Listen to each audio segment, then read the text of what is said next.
Let us start with the preliminary homage to the Buddha. Namo tassa bhagavato arahato samma sambuddhassa. Namo tassa bhagavato arahato samma sambuddhassa. Namo tassa bhagavato arahato samma sambuddhassa. Let us now pay respect to the triple gem. Arahang sama sambuddho bhagava buddhang bhagavantang abhivademi.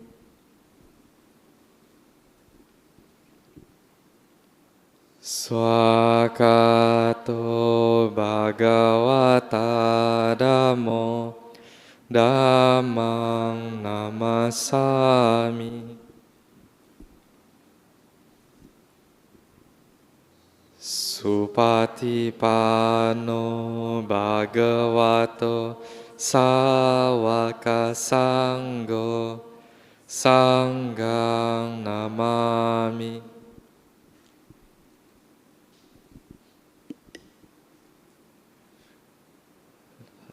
Let us now go for the refuge to the triple gem.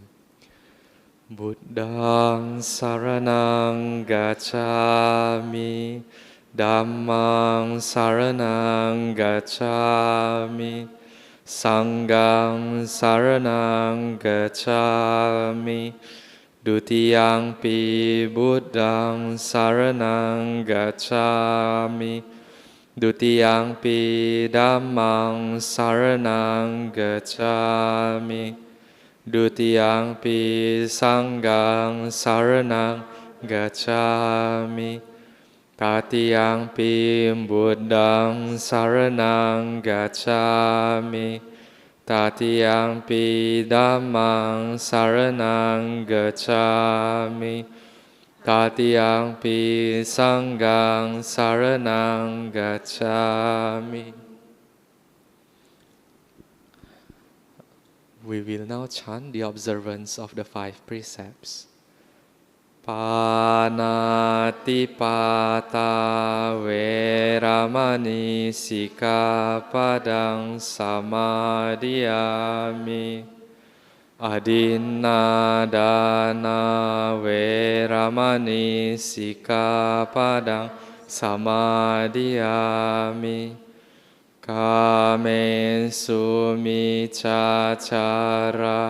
veramani sikapadang samadhiyami.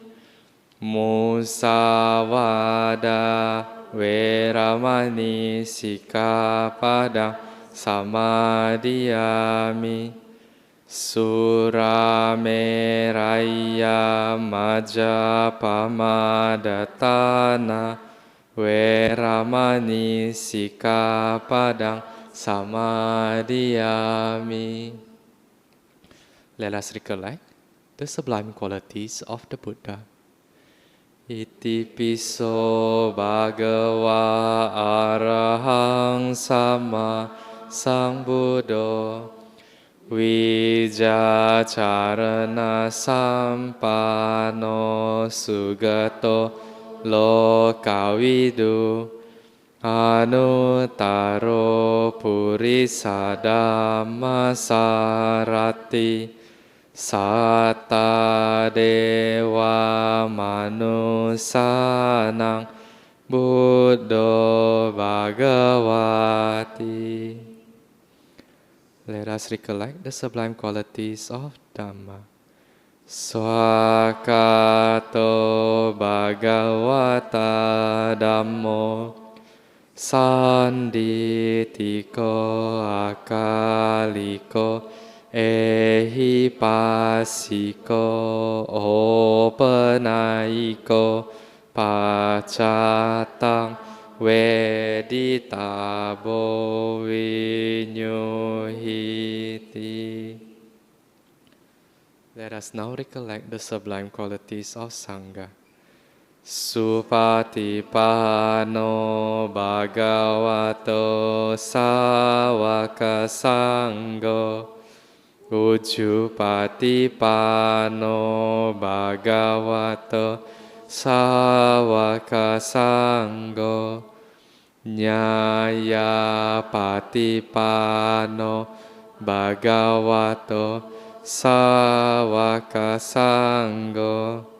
Samicipatipano bhagavato sāvaka sangho. Yadidang cattari purisa yugani atta purisa pugala esa bhagavato sāvaka sangho. Ahuneyo pahuneyo dakineyo anjali karaniyo anuttara punyaketa lokasati. Sadhu, sadhu, sadhu. Good morning, brothers and sisters in the Dhamma. Welcome to Buddhist Fellowship's Sunday service. Today, we are very fortunate to have Bhante Dhammika all the way from Australia, who will be giving us a talk titled, What's the Hurry? Bhante Shravasti Dhammika was born in Australia in 1951 and became a Buddhist at the age of 18. In 1973, he went to Thailand with the intention of becoming a monk, then to Laos, Burma, and finally to India. For the next 3 years, he traveled around India, learning yoga and meditation, and finally ordained in Shravasti in 1976.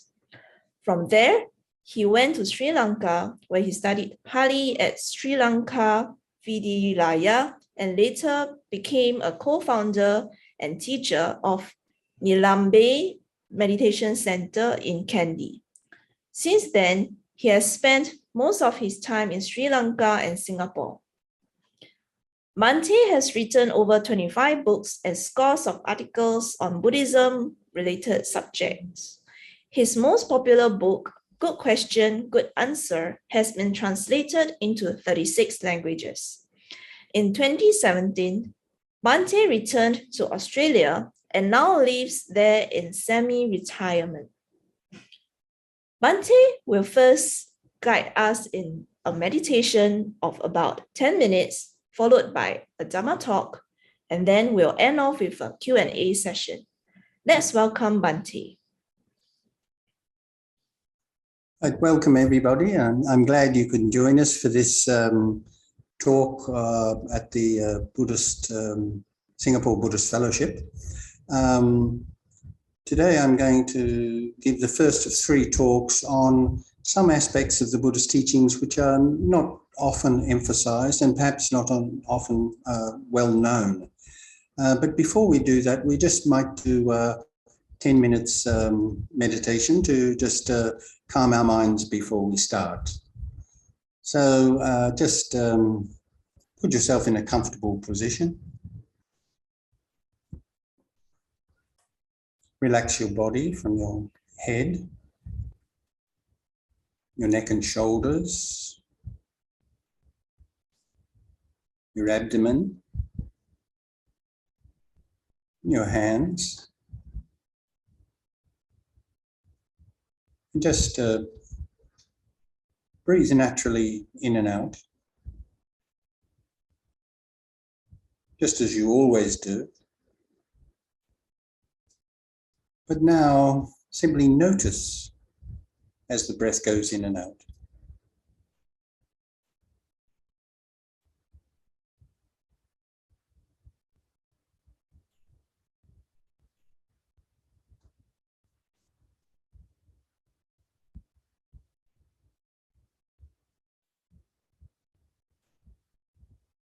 Notice the in-breath. Notice the out-breath.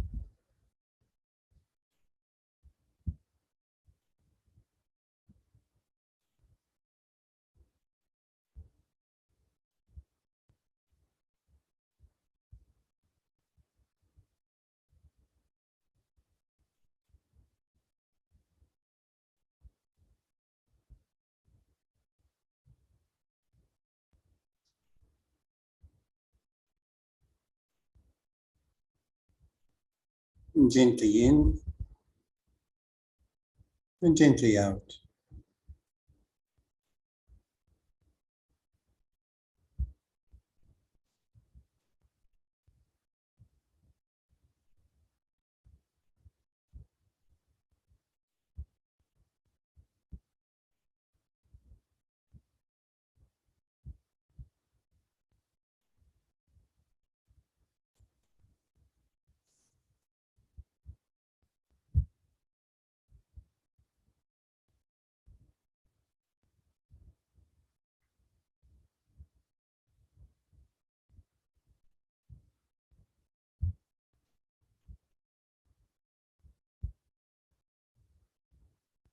In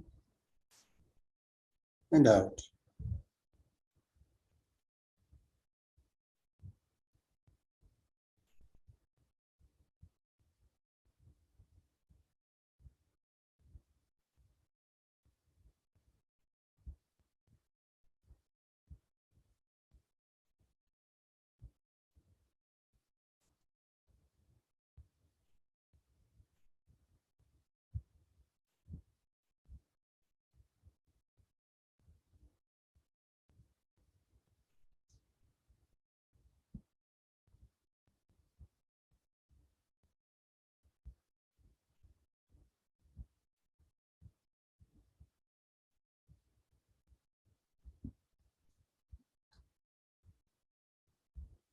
In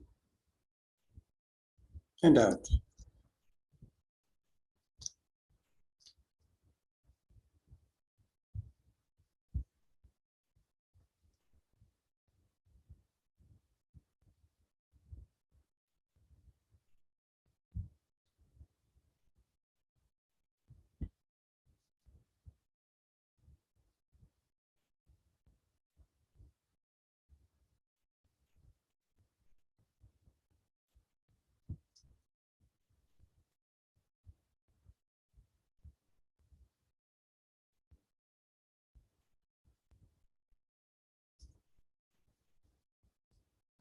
Viento jayati soko,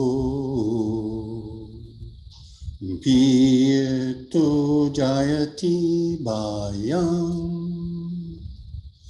Viento vipamuntasa, Nanti soko kuto bayam. Pema tu jayati soko, Pema tu jayati bayam, Pema tu vipamuntasa, Nanti soko kuto bayam. Ranti ajayati soko, Ranti ajayati bayam, Ranti avipamuntasa, Nanti soko kuto bayam. Kamantu jayati soko, Kamanta jayati bayam, Kamantu vipamuntasa, Nanti soko kuto bayam. Tanhaya jayati sukhu. Tanhaya jayati bhayam. Tanhaya vipamunthasa. Manti sukhu kuto bhayam.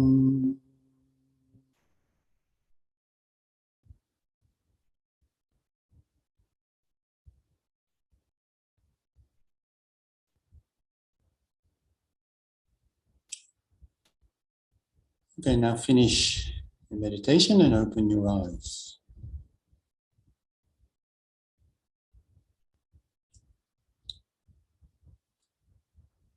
Okay.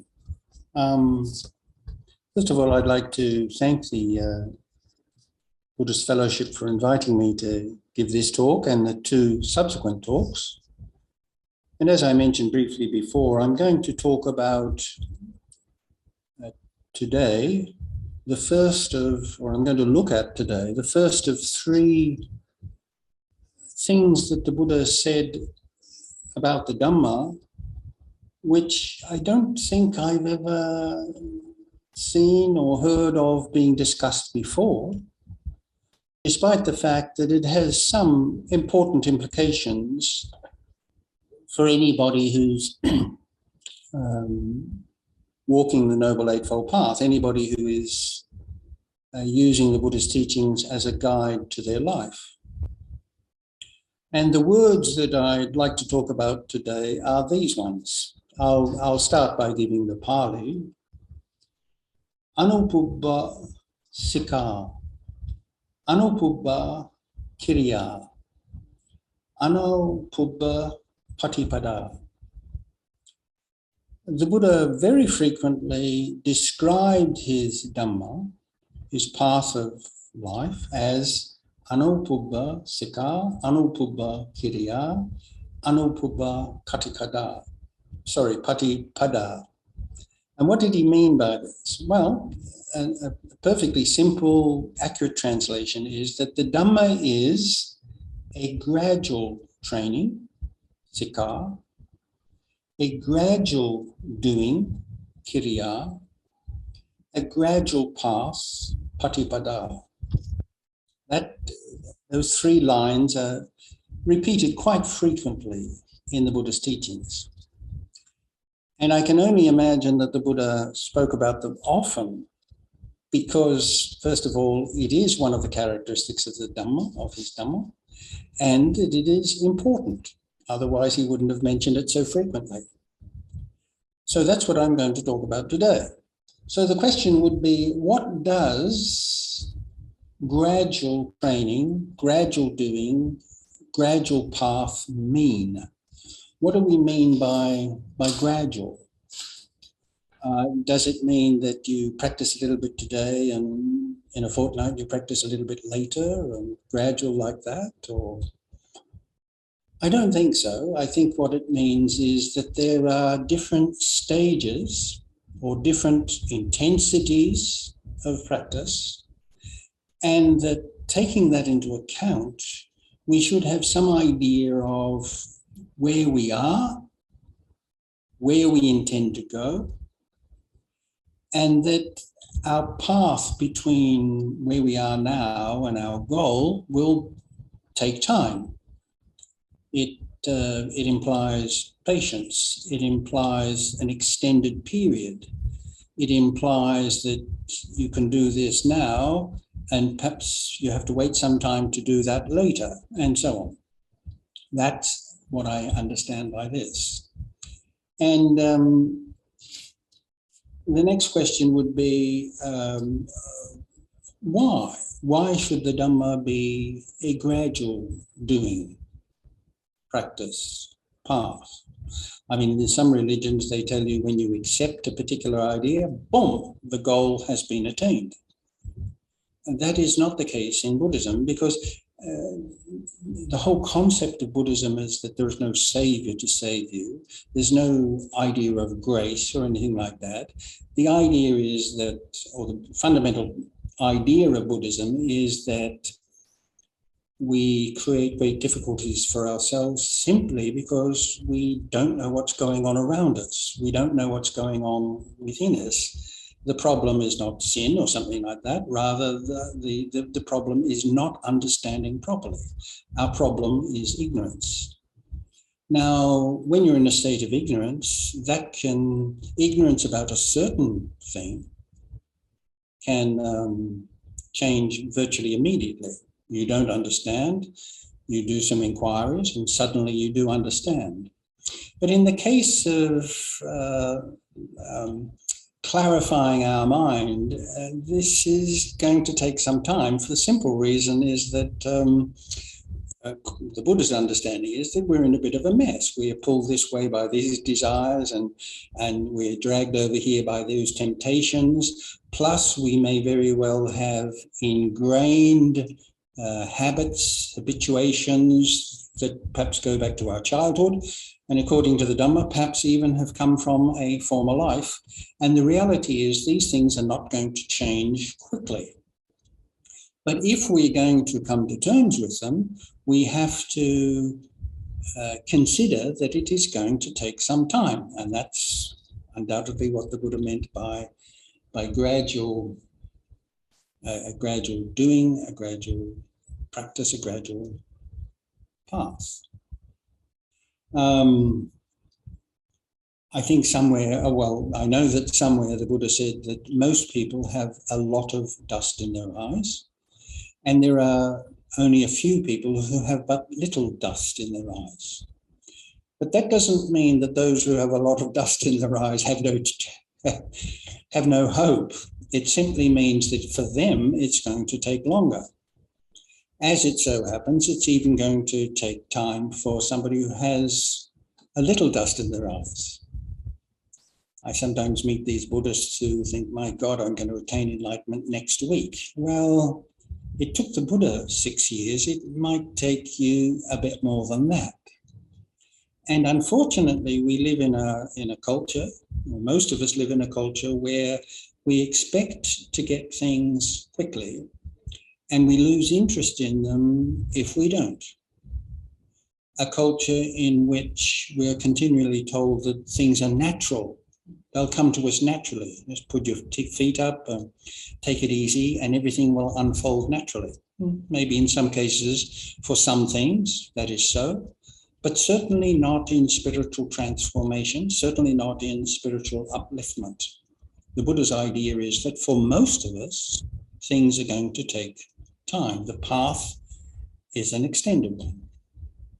Now, there are stories in the Tipitaka of people who met the Buddha and they became enlightened, or they attained one or the other of the steps leading up to enlightenment very suddenly.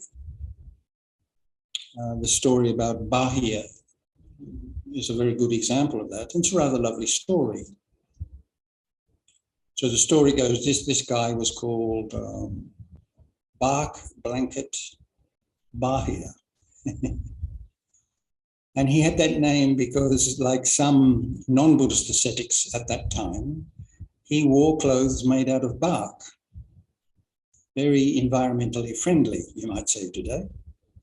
But the reason they made their clothes out of bark in those days was as an austerity, pretty much like in medieval Europe, when monks wore shirts made out of hair, a hair shirt made out of horse's hair, the long hairs on a cow's tail.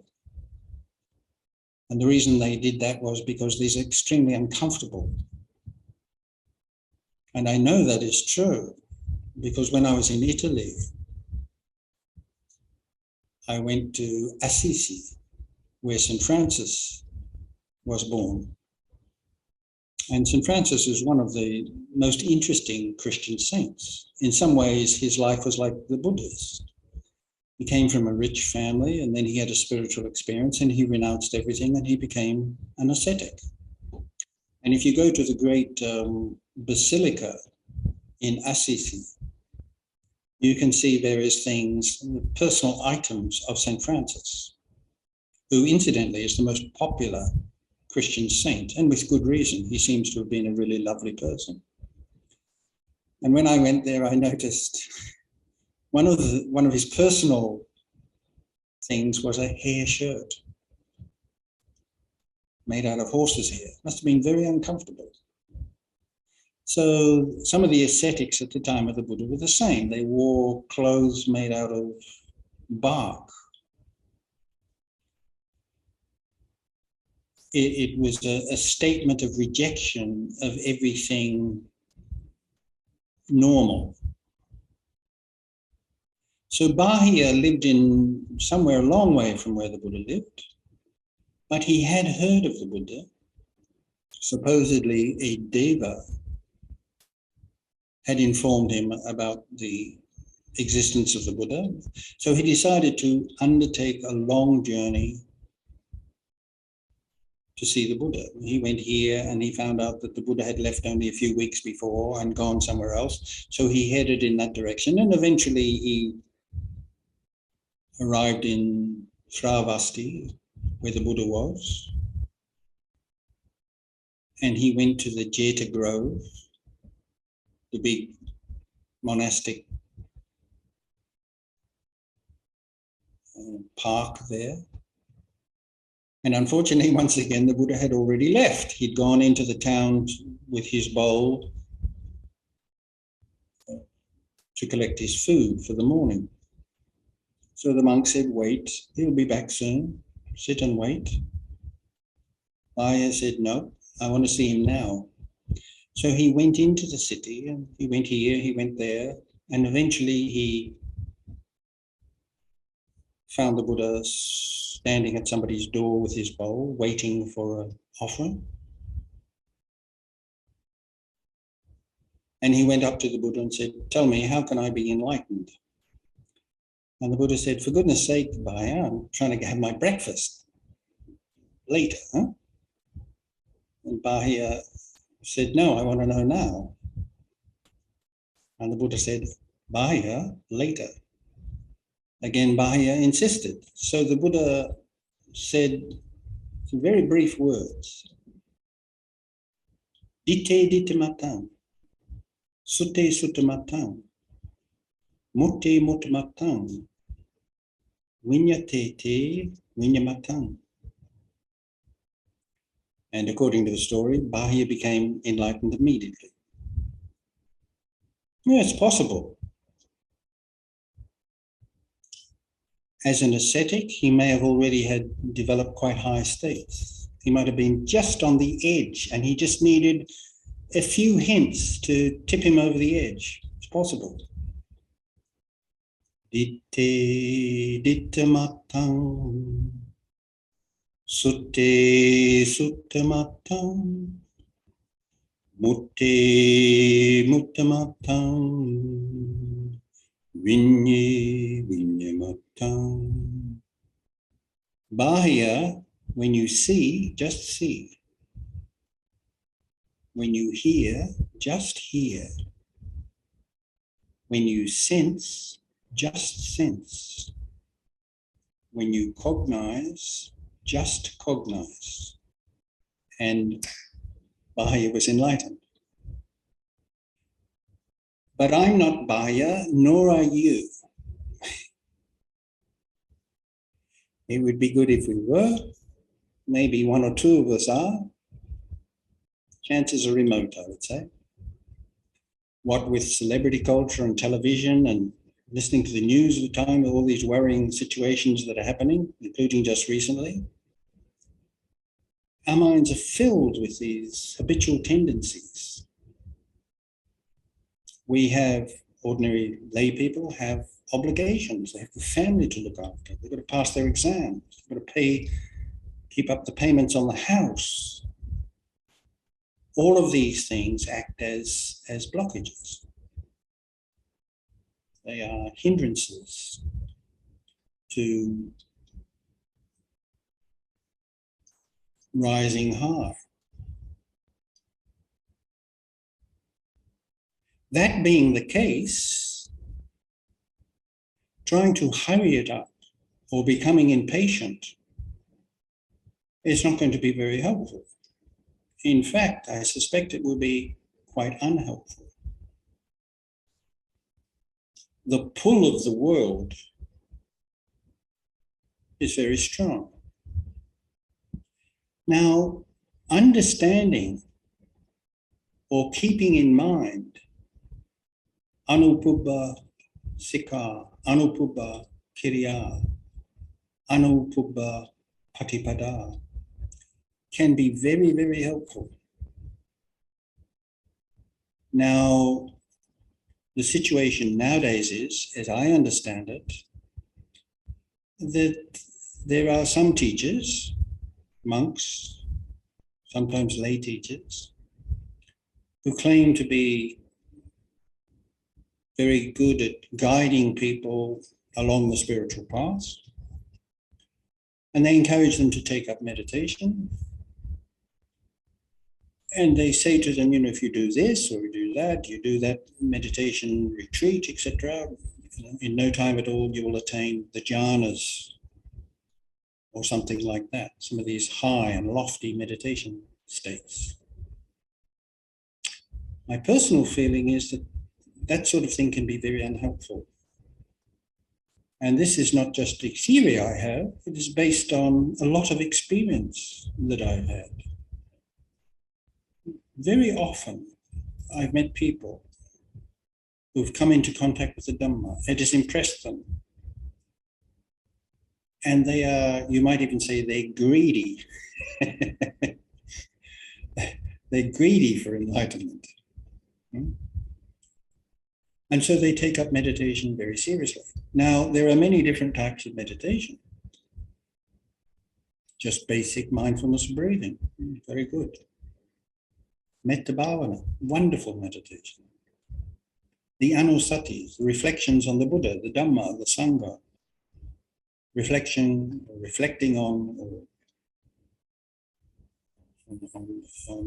generosity, reflecting on the value of sila, lots of meditations, but they don't want that because that's meditation.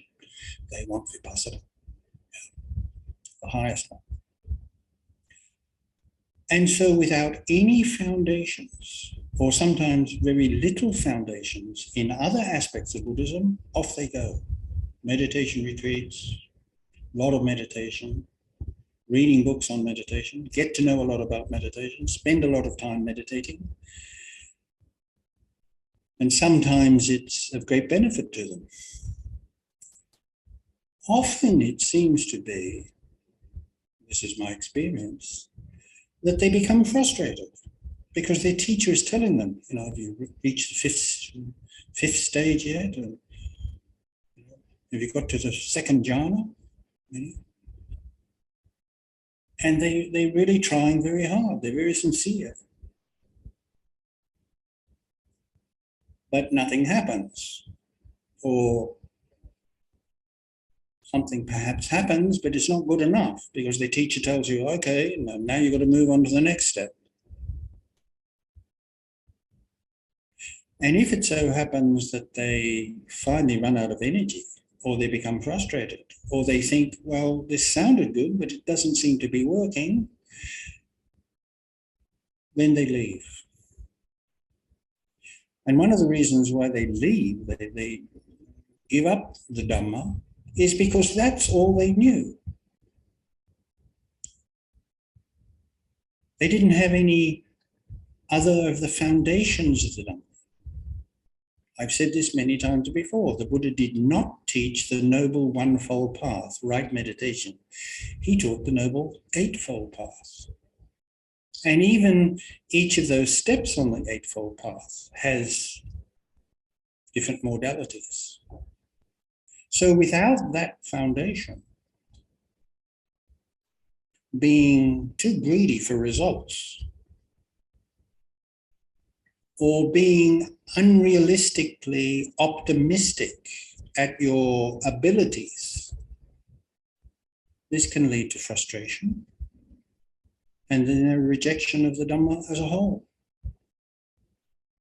If, on the other hand, you have spent time anupubba sikha, anupubba kiriya, anupubba patipada, if you have spent time gradually developing these other steps prior to going into deep meditation, some of the intense meditation practices, then if you realize you might be overextending yourself with meditation, you've always got this other stuff to fall back on. You have a theoretical framework,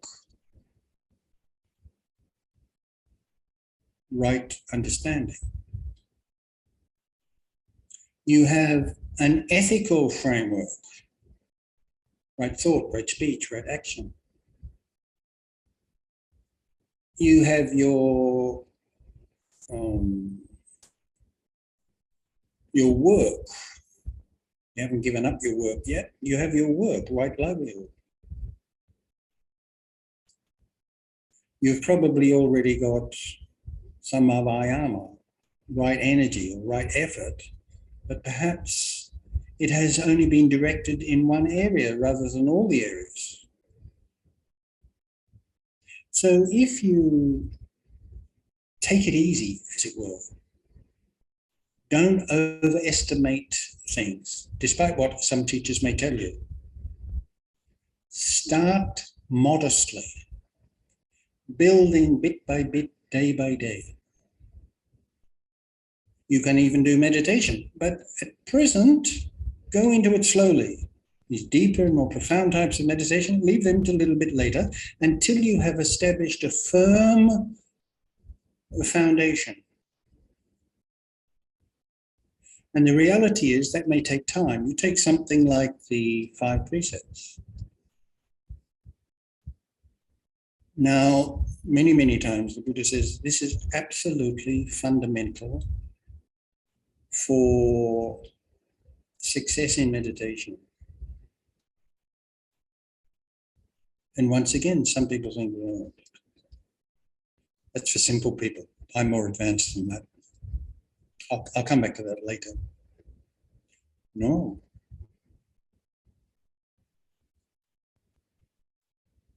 The first precept, developing a respect for life. The second precept, developing respect for other people's property. The third precept, developing respect for other people's right to choose where, how, and with whom they have sexual relations. The fourth precept, developing a respect for other people's right to hear the truth or to receive the truth. The fifth precept, developing respect for the integrity of your own mind. Now, all of those things take time. My personal feeling is the precept that most people fail at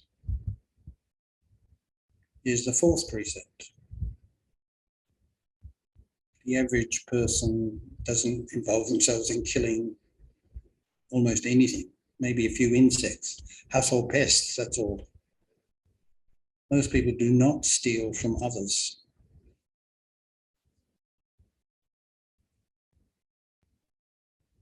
Most people do not go astray as far as deriving pleasure while disadvantaging others. A lot of people are very careless with the truth because it's so easy to lie. It's convenient.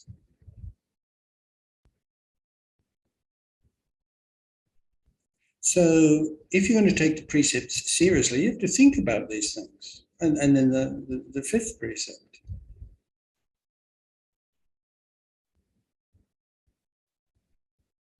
In Western culture, like in Chinese culture, at various happy events, people always drink a lot. You're the odd man out if you don't drink.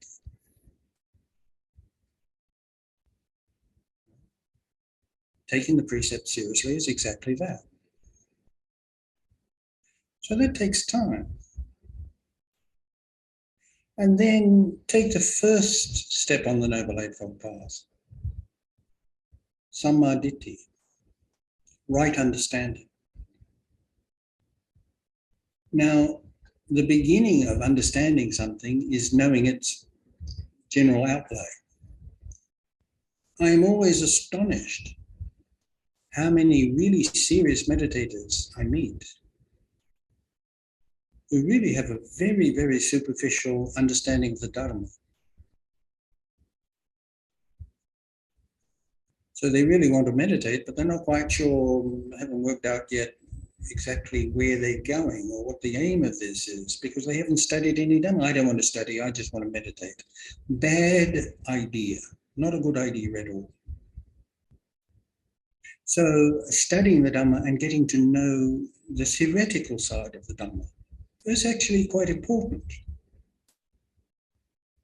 Another reason why it's important is the sad reality is there's a lot of people who have set themselves up as teachers and really don't know very much. And sometimes what they know, some of it at least, is really not very good. It's not authentic Dhamma. There's a lot of that around.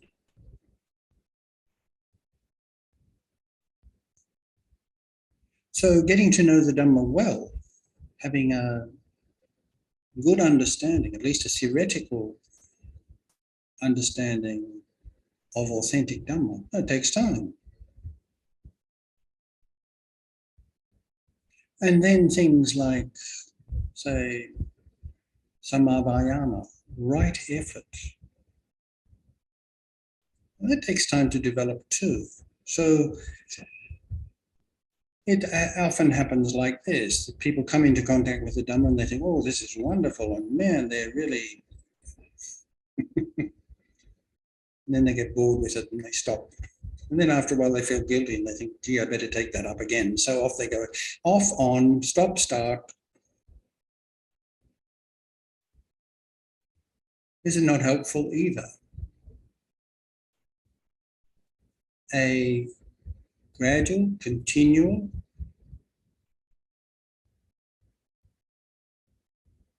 exertion of energy is much better than not doing anything for 6 months and then doing a rigorous 10-day meditation course. Not very helpful. It takes time to learn to be steady in the expression of your energy, your effort.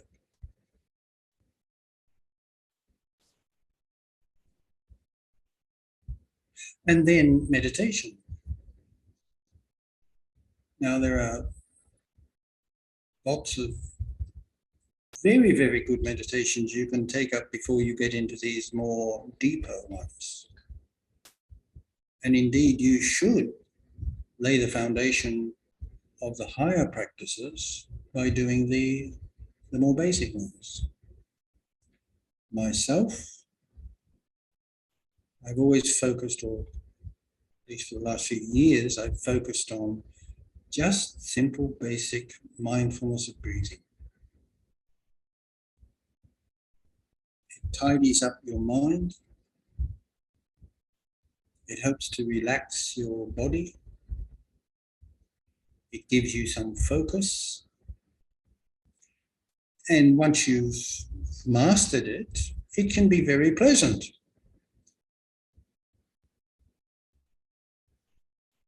You know, there is a discourse when the Buddha is talking about what he used to do while he was striving for enlightenment, when he was practicing various other practices. And you know the story, he tortured himself and deprived himself and put great stress on his body, ate very small amounts, squatted for days. spent time in grim solitude. All of these very intense and stressful and even painful practices.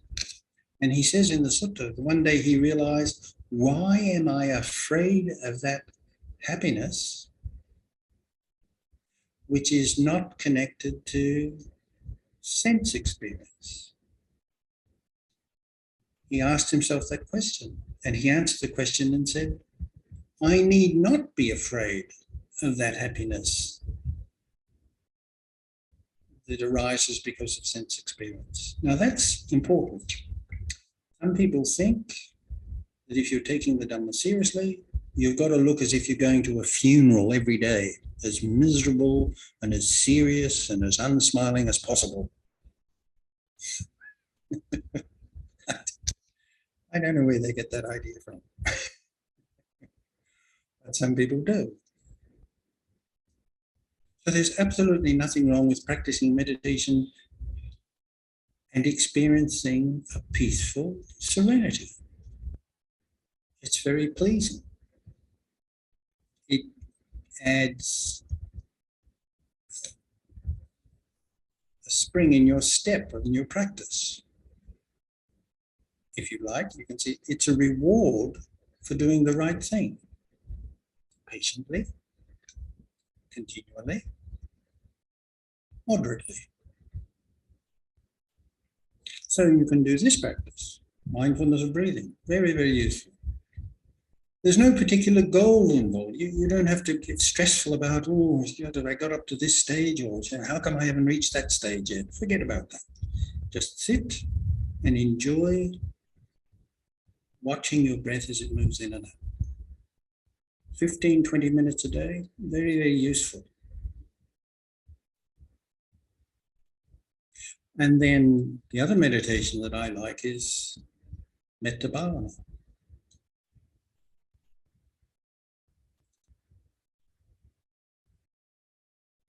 What I do is I wait until I have some experience where I feel quite serene, or as maybe as a result of having a good meditation. Or maybe I'm walking along the beach. The beach is not very far from here. It's just a 10-minute walk. Or the forest is right outside my door. There's a very large national park here. I'm right on the edge of the national park. So sometimes it's just nice to sit outside and listen to the occasional twitter of the birds and the rustle of the leaves in the breeze, maybe the smell of the forest. And sometimes when I'm doing that, I just experience an elevated mood. I just feel good. And then I do Metta Bhavana. In other words, in my case, I do this, I reserve this meditation for times when my mood is just elevated a bit.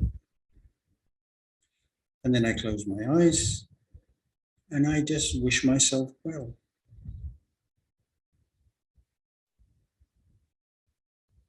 I repeat those words in my mind. May I be well and happy. May I be peaceful and calm, and so on.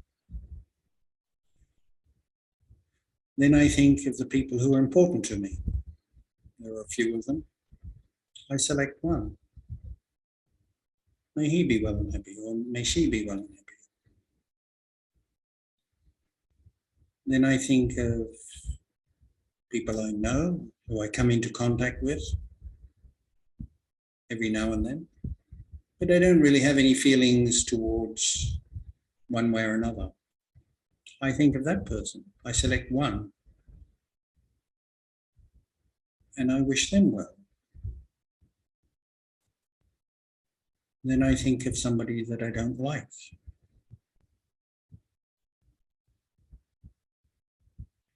I've got to that stage in my life where I don't hate anybody anymore. I used to.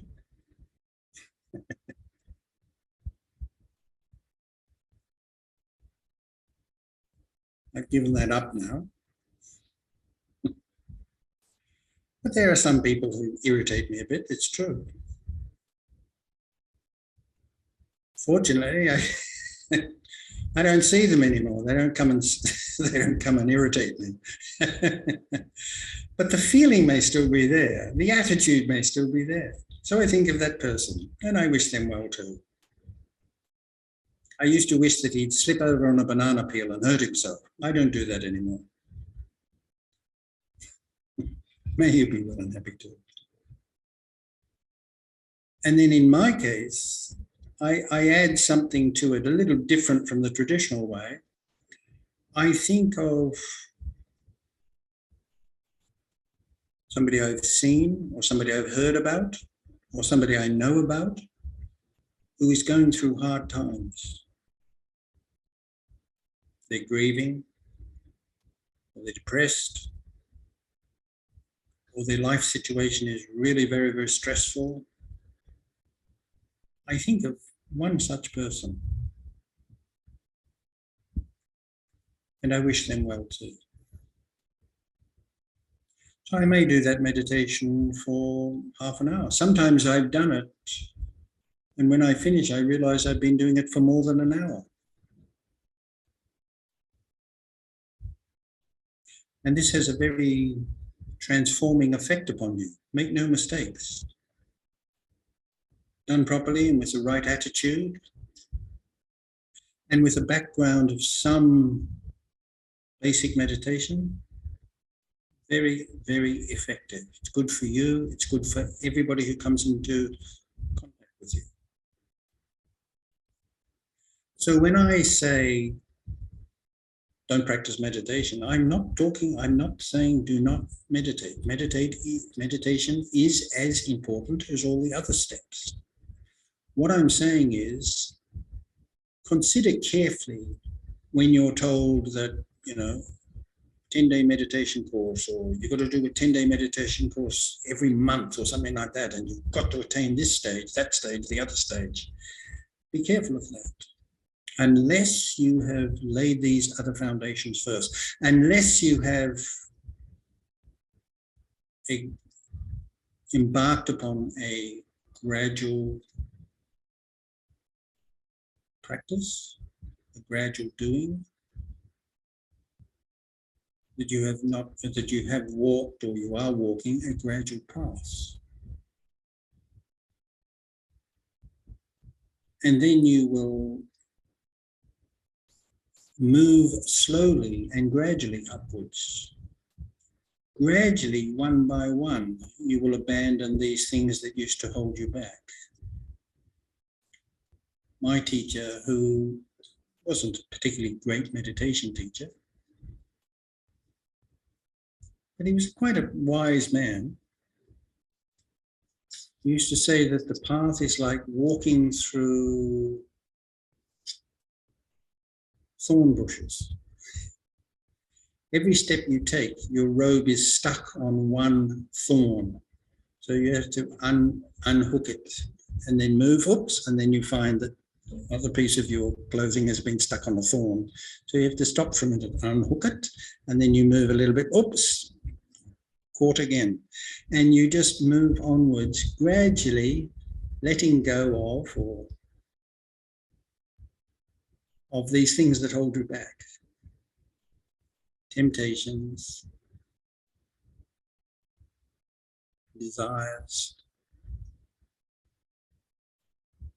And as you move forward slowly, I think the path gives you a great deal of joy. And joy is good for you. People who are happy don't go around hurting others. They don't go around making other people's life a misery. When you're at ease with yourself, chances are you won't create dis-ease for others.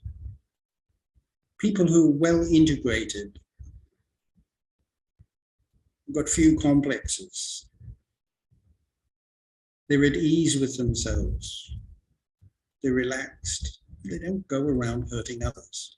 So you have, you might say, a duty to be happy. And all the steps on the Noble Eightfold Path taken together, all integrated, That's one of the ways, one of the most effective ways of doing that. Anyway, these are just a few thoughts that I'd like to share with you concerning these words that the Buddha used to describe his Dhamma.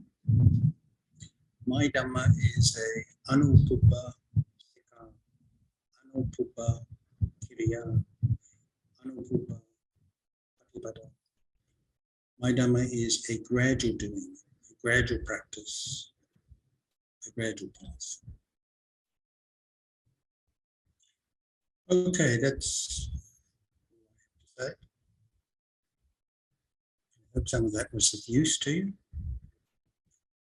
And if anybody would like to make any comments or ask a question, I'll do my best to answer them for you.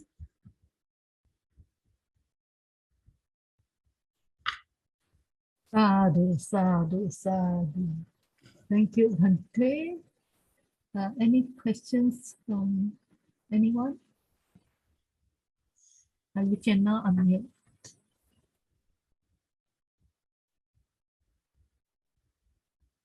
As usual, we're going to have Vimalakirti's thunderous silence. Okay. Bhante, Monica here. Yeah, I Yes. think the example that you have, I mean, what you have said actually just kind of reminds me of somebody I known for a few years online, an old lady who's in her 70s already. And she told me recently that I know she's been looking for like a Vipassana group or wherever. She's just an American lady and she was looking for some place to have a Vipassana group. But over the years, and recently she told me she's been flitting from ever since her 40s, looking for one spiritual group and tradition to another. She started to learn about Buddhism in her 40s.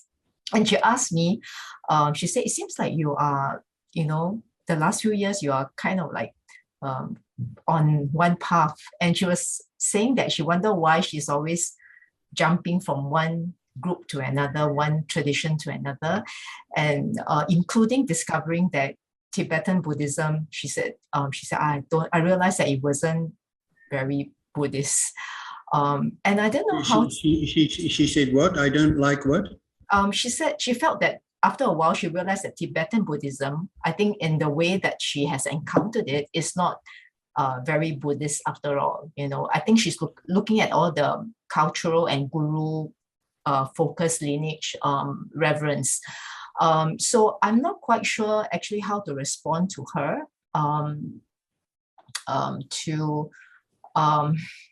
without making her feel offended, like you were talking about the need to be the gradual path. So how do I talk to a lady who has actually been going to different tradition and still not feeling settled? Even now, she doesn't even know, like she sounds like she kind of is giving up, she just, so I don't even know how what to say to her when she commented that, it's difficult I can't find anything. Yeah. So she asked you for your advice, did she? Or she made a comment. She said that you seem to be on this path for the last few years and quite the same path, right? And she wondered, and she just said that she's been going around changing different tradition, and she has never found anything that really suits her. Yeah. Well, I don't know. What I do know is I think there's a lot of people like that. They perhaps never settle down. In fact, some time ago, I got to know that somebody who used to come to when I was in the Buddhist library in Hunan building in Singapore, he used to come there. Very, very interested and an intelligent young guy. And then sometime later, he got more interested in Tibetan Buddhism, one particular teacher. And then later on, I heard that he'd switched to another Tibetan tradition. Then he got interested in, Ananda Marg, and then one or two other things. And most recently, I heard he ended up as a Christian. I don't know what he'll move on to next. But I think it's quite okay to look around, because there's a lot of stuff around there. Some of it's quite good, some of it's excellent. A lot of it is very superficial. So I suppose it depends on what you're looking for. I think sometimes being dissatisfied with this group, that group, or the other group, or this path, that path, the other path, might be a good sign. Maybe that you've seen that it's a trick, or it's superficial, or it's some sort of new age thing or something. On the other hand, there's another problem I find. Some people are looking for perfection.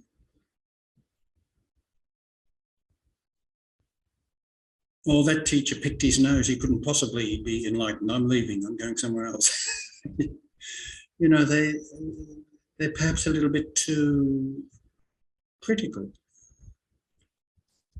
Now, related to that is a problem that's quite a few teachers either saying or intimating that they have some sort of really elevated powers, when in actual fact they don't have. It's quite common. So I don't know what to say to somebody like that. But what you could do is maybe you could just share your experience with them, not with any intention of trying to draw them into what you're doing, but just let them know your experiences. I was this, and then I looked at that, and then right now I'm looking at this, and I'm finding it very helpful, and I'm learning a lot, and so on. Why don't you, not giving her advice, just sharing with your friend your experience. And maybe suggesting to her that some people just spend their whole life doing this. I call them kangaroos. They're just jumping from one to another. So this might just be their personality. They're just never satisfied with anything. Or it may be that the person is hypercritical, just too demanding, too, like I said, wanting perfection.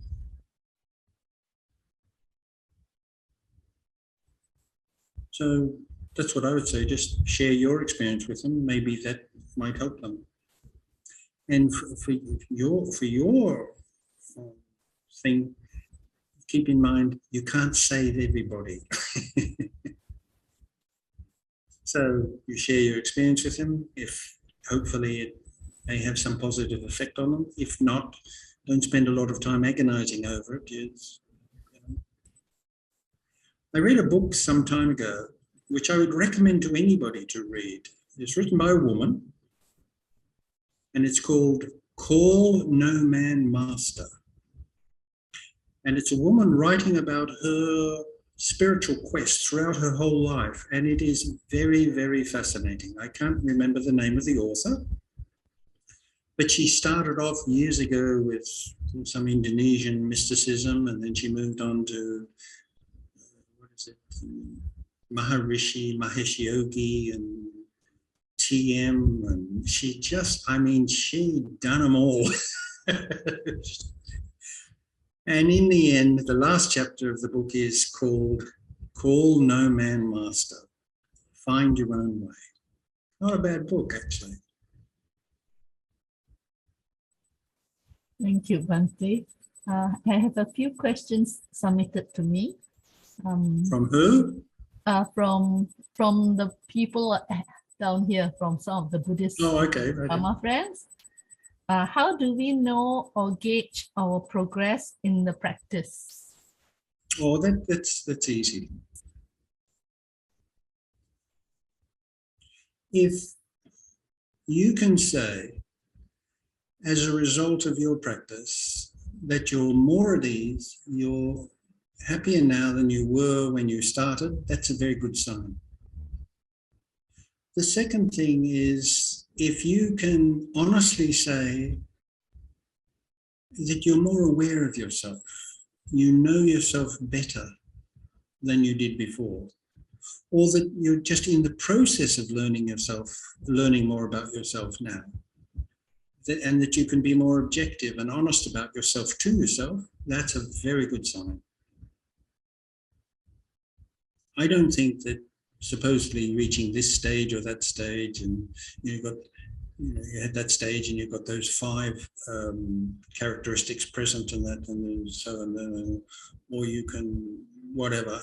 I think that a good sign is that you're more at ease and you're happier with yourself than you were previously, more calm, whatever.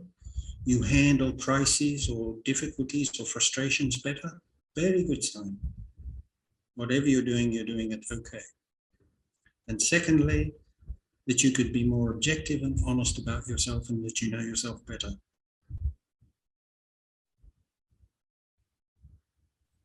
Great answer, Bhante. Next question. How can we stay on the path and not be distracted by worldly matters? Well, you can be on the path while being sometimes distracted by worldly matters. Look, the reality is that I think that probably everybody listening to this has got worldly concerns. You have a family, people who depend upon you. You've got to make a living. You've got to pay the rent, CPF. Some concerns about your job or your retirement. I mean, these are perfectly normal things.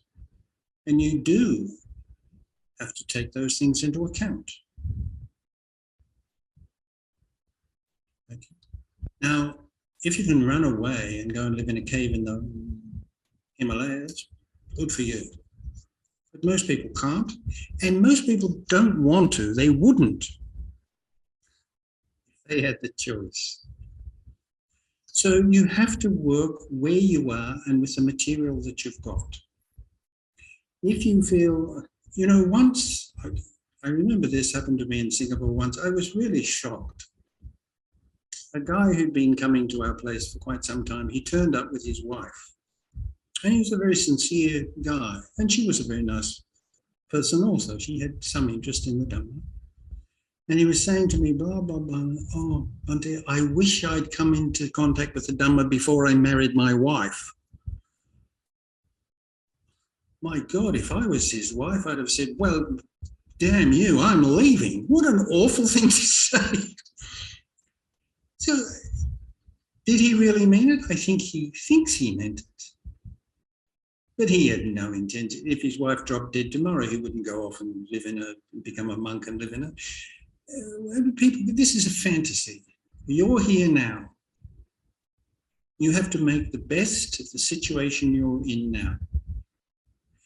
Don't go out of your way to create temptations and complications. You don't have to. There'll be plenty of them. They're there all of the time. And you can learn to deal with them. You can learn to be calm in the midst of the storm. I want to tell you another story. There was a monk who I had great, great respect for in Sri Lanka. And he had lived in a very remote forest for many years. I won't go into the details, but he was a very, very good meditator. A role model for me at one time. And for others too. And he hardly ever came out of the forest. Once a year he'd come out in the forest and do the rounds and meet some of the other monks. And then he'd go back again and you wouldn't see him for a year. And eventually he got the forest where he lived in central Sri Lanka, a very damp, misty forest, rains all the time. And he'd lived there for over nearly 25, 30 years. And eventually he got sciatica or rheumatism. And it caused him great pain. and a doctor informed him that he had to go and live in a dry place. Where he was living had caused these problems for him. So he went and he lived in a temple in one of the drier areas of Sri Lanka, hot and dry. And for the first time in years, he spent a lot of time in ordinary society. And within no time at all, his peace, his tranquility, his serenity disappeared. And a year or two later, he disrobed and he returned to Germany. I don't know what he does now. But the point was, he was calm. He was tremendously calm and serene, but simply because there was nothing to disturb him. I've known other cases like that too. Take away all your frustrations, your goals, your dreams, etc., etc., etc., and you die of boredom. You die of boredom. You become bored. So it's possible to use some of those things to teach yourself, to test yourself. Of course, sometimes you can be overwhelmed by them. And like I said, no point in going out of your way to attract those things to you. And there are some things that we can dispense with quite easily. Lots of things in our life we can dispense with easily. I mean, right now, the international situation is not good. So turning on the television and listening to these horrible things happening every day, I mean, there's nothing that you can do about it. Becoming addicted to this, what's going to happen tomorrow? Do you think they'll get there tomorrow? What will happen to the president? So you can get caught up with it. You can avoid that. You can live quite a normal life without that. So you can dispense with some of those things. But the essentials, you have to keep them. Some of them can be a distraction in that. But you can learn to work with them and work around them, and sometimes even get them to work for your benefit. You have to work. You have to deal with where you are, with the situation you've got now. And we know from the suttas, and I know from experience of people that I've met, it is possible to develop to quite a high degree, to quite a high stage, while living in the world.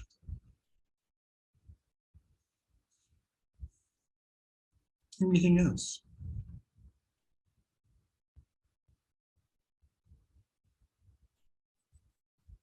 Thank you, Bhante. Another question. How does one motivate or discipline oneself to be steady in terms of effort or virya? You can train yourself to do that. I like to compare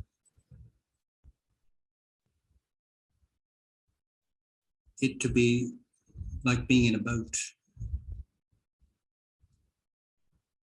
a rowing boat going down a river.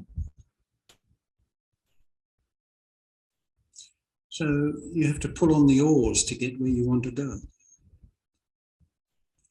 But maybe the water here is shallow, so now you have to pull on one oar more than the other so that you can change direction. Then you have to be aware of the currents. So you're going in this direction, but the current is pushing you in that direction. So now you have to pull more on that oar. And then sometimes the current is carrying you along. So you don't need your oars. You can put them up and just take it easy and just be carried along by the current. And you may be doing that for a while, and then suddenly you notice that ahead of you is a waterfall. Now you've got to really row to avoid going over. So that's as I see the spiritual life. A constant awareness of the situation you're in, using a little bit more energy now, easing off a little bit later, more in this direction than that direction tomorrow, more in that direction than this direction. I find that fun. It takes awareness and it takes intelligence, but it can be done.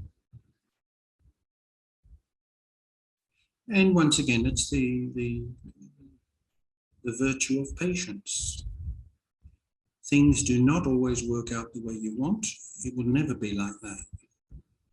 So when you're confronted with a brick wall, a real difficulty, sometimes you aren't able to deal with it the way you would like. Well, hopefully you'll be better placed to deal with a similar situation sometime in the future. That's as I see it. Thank you, Bhante. Sorry, I have another couple of questions from the floor. How to practice contentment in one's daily life? I think how you develop contentment is being content. I have found from my personal experience that in the last 5 or 6 years, I didn't really develop contentment.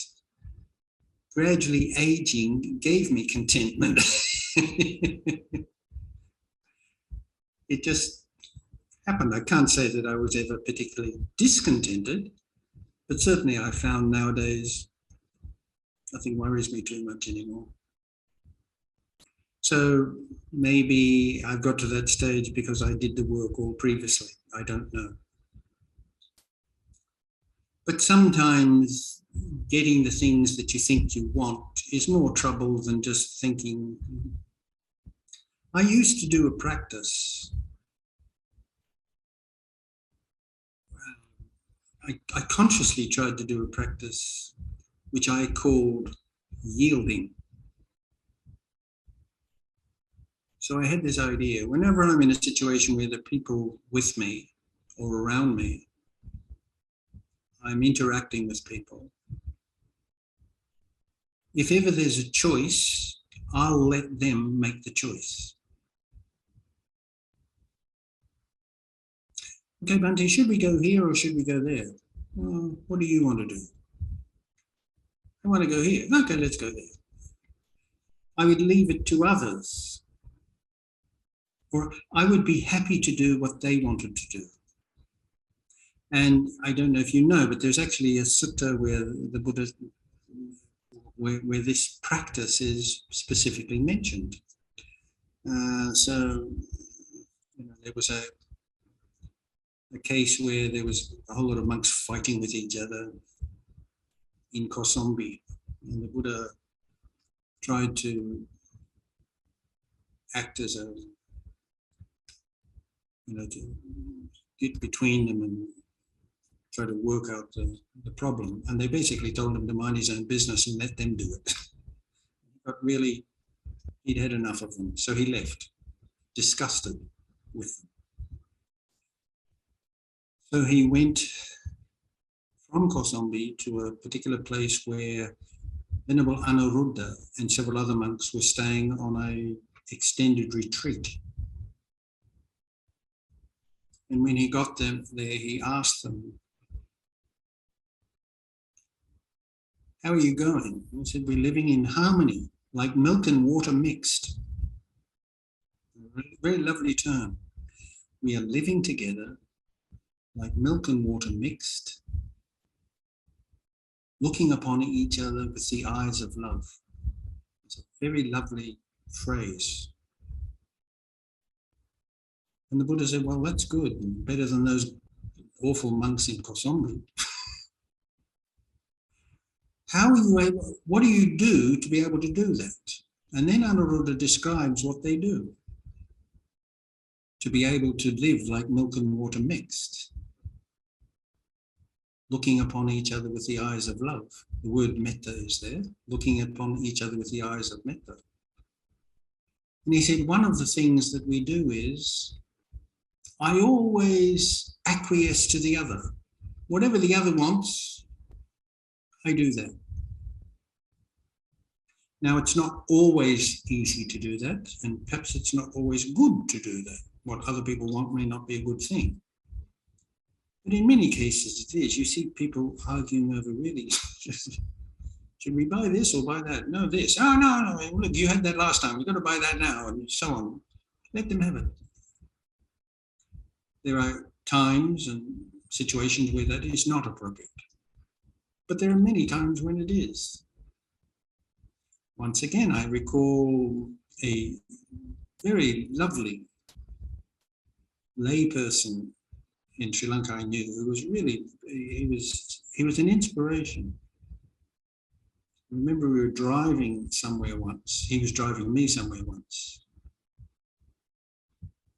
And he kept on stopping to let people cross the road. There are no level crossings in Sri Lanka. People just walk all over the road.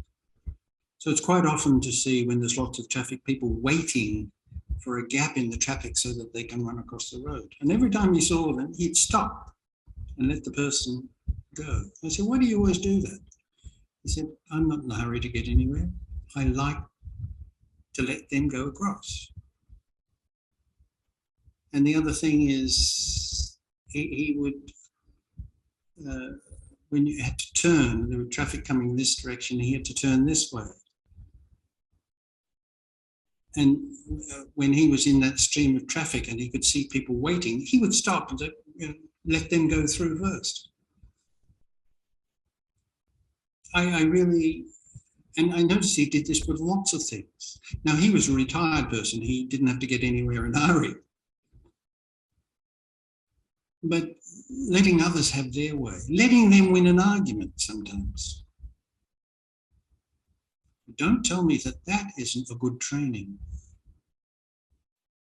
Something is coming up to be discussed or debated, and I'm determined to have my say, and I'm determined to show you that you're wrong. Yeah, let them win.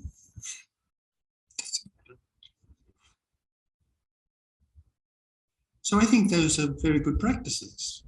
Anyway, I have found that quite helpful in being less concerned about getting my own way all the time. Okay, we'll take one last question, is it? Thank you, Bhante. Yes, I remember your book, Like Milk and Water Mixed. Like Milk and Water Mixed. Buddhist Reflections on Love. That's right. And the other thing he said, we are different in body, but one in mind. Oh, it's very lovely. Bhante, although we are different in body, we are one in mind. We are like milk and water mixed, like milk and water blended, looking upon each other with the eyes of metta. Very nice. A challenge to practice, but to have as a goal, very good one. Yes, give us the last question. Yeah, Whaley asked a question on metta. He said, Dear Bhante, you mentioned that you do metta meditation when you have a more elevated feeling. Should one do metta meditation even when feeling normal or neutral? Yes.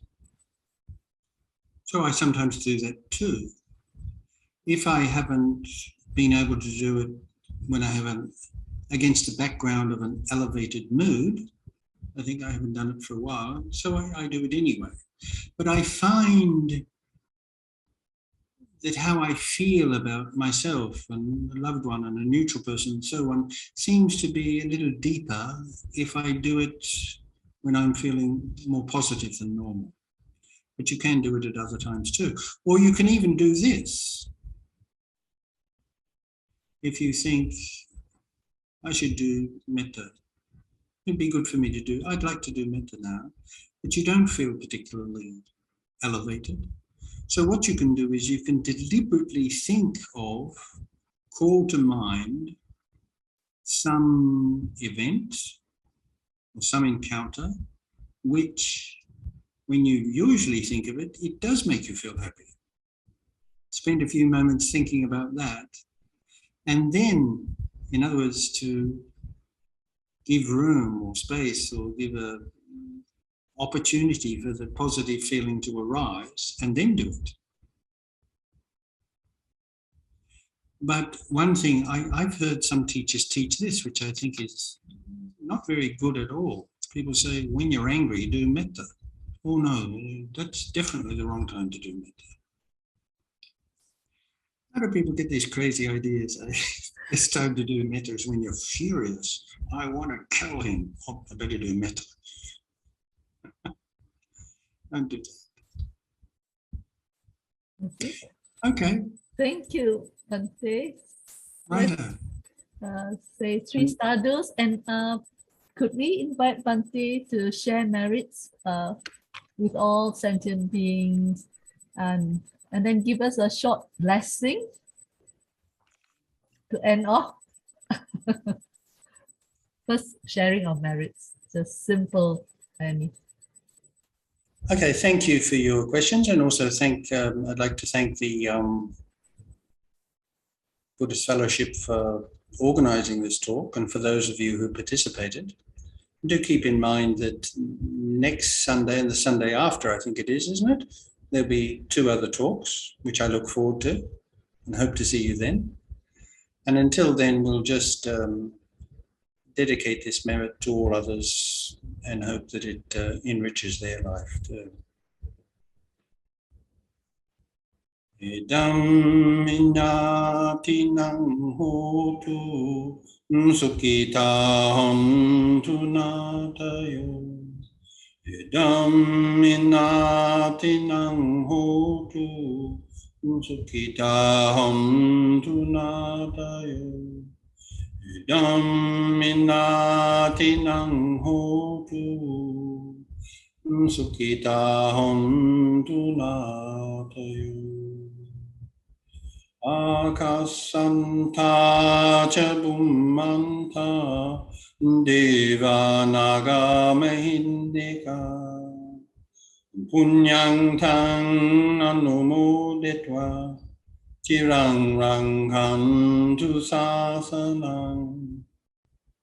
Nakasanta ca bummanta deva naga mahindika punyang tang anumodetva chirang ranghantu desanam. Nakasanta ca bummanta deva naga mahindika punyang tang anumodetva chirang ranghantu mang bhakti.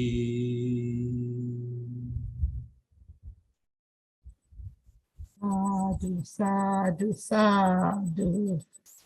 We will now invite all the sentient beings to participate in our acquired merits for cultivating the wholesome thoughts, wholesome speech, and wholesome actions this morning. Let us now chant together. Etawata ca amhehi sambatang punya sampadang sabbe dewa anumodantu sabba sampati siddhya. Etawata ca amhehi sambatang punya sampadang sabbe buddha anumodantu sabba sampati siddhya. Etawata ca amhehi sambatang punya sampadang sabbe satta anumodantu sabba sampati siddhya. The dedication of merits to our departed relatives. Let us chant together. Idang me nyati nang hotu sukita hontu nyatayo. Idang me nyati nang hotu sukita hontu nyatayo. Idang me nyati nang hotu sukita hontunya tayo. Sadhu, sadhu, sadhu. We hope that you have enjoyed the talk.